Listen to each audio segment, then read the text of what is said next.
Let's bring in Dr. Jason Karlawish. He's a professor at the University of Pennsylvania and co-director of the Penn Memory Center. He joins us from the US city of Pennsylvania. Thanks for your time. Now, I get a little bit wary about throwing around terms like momentous breakthrough, or the media throwing around terms like momentous breakthrough, but dementia organizations seem very optimistic. Are you?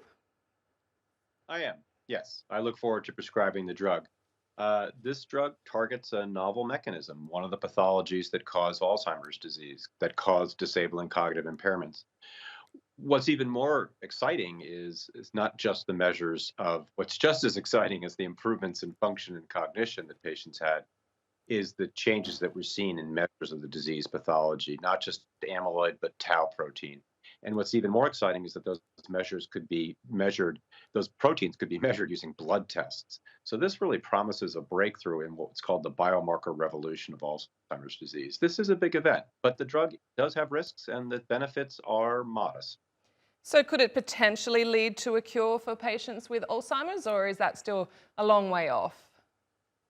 I think that this drug could lead to better drugs that have better benefits in terms of slowing the disease and fewer risks. That's my optimistic picture. Okay, that's quite optimistic. When do you think the drug might be available to people? Well, in the United States, the FDA has to review the drug and very carefully, and that will happen very early in January. They may grant it accelerated approval, but really what we're all waiting for is them to engage in a very detailed review of the drug.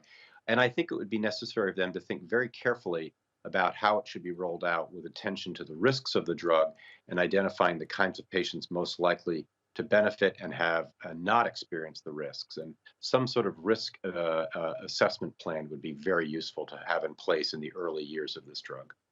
And so I'm sure it will be good news for millions of people who have seen their family members go through such drastic changes. Now, this drug is for the early stages of dementia, but is there the potential for it to, down the line, help people in the more advanced stages, or is that out of the realm?